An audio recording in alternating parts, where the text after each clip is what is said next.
Hello students, let's read the question. So the question is carbon skeletons produced during respiration is पूछा गया है कि respiration के time पे जो कार्बन स्केलेटन प्रोड्यूस होते हैं वो कहाँ पे यूज हो सकते हैं। तो अगर देखिए हम यहाँ पे रेस्पिरेशन की अगर हम बात करें, रेस्पिरेशन रेस्पिरेशन हमें पता है कि कैसा पाथवे है, amphibolic pathway.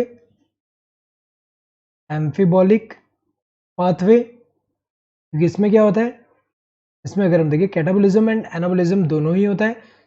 Catabolism and anabolism anabolism दोनों ही देखने को मिलता है। सो जब एनर्जी का रिक्वायरमेंट होगा तो क्या होगा कि कैटाबोलिज्म होगा, वहाँ पे क्या होगा कि जो रेस्पिरेटरी सबस्ट्रेट होगा उसका ब्रेकडाउन होगा जिससे एनर्जी लिबरेट होगा। तो अगर देखा जाए कैटाबोलिज्म में क्या होता है, कॉम्प्लेक्स कंपाउंड का ब्रेकडाउन होकर सिंपल कंपाउंड फॉर्म होता है और एनर्जी लिबरेट होता है, तो कैटाबोलिज्म होगा। लेकिन जब एनर्जी का रिक्वायरमेंट नहीं होगा तो उस टाइम पे क्या होगा कि ये जो प्रोसेस में जो इंटरमीडिएट होंगे जो कार्बन स्केलेटन वो यूटिलाइज हो सकते हैं बायोसिंथेसिस, जो अदर मॉलिक्यूल के बायोसिंथेसिस के लिए। जैसे एग्जांपल अगर हम देखें, जो एसिटाइल कोए होगा, एसिटाइल कोए प्रिकर्सर की तरह यूज किया जा सकता है फैटी एसिड बनाने के लिए। फैटी एसिड जो है वो बनाने के लिए ऐसे अगर हम देखें जैसे ऑक्जेलो एसिटिक एसिड हुआ तो ये हम यूज कर सकते हैं किसके लिए, एस्पार्टेट बनाने के लिए।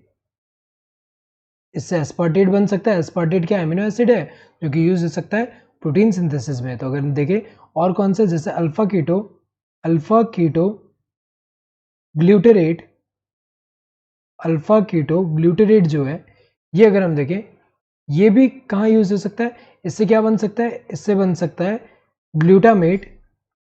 ग्लूटामेट जो कि एमिनो एसिड है और ये भी जो बायोसिंथेसिस ऑफ प्रोटीन जो है वहाँ पे यूज हो सकता है। तो अगर देखा जाए यहाँ पे ये जो इंटरमीडिएट्स जो कार्बन स्केलेटन प्रोड्यूस हो रहे हैं ड्यूरिंग रेस्पिरेशन, ये प्रिकर्सर की तरह एक्ट कर सकते हैं for this biosynthesis of other molecules.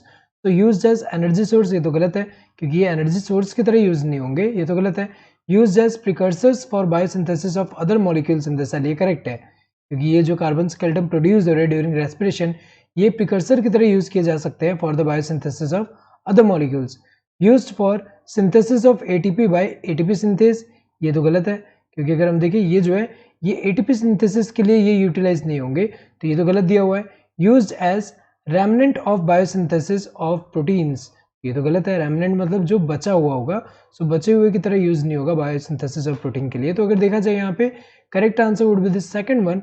Hope you understood the question. Thank you and all the best.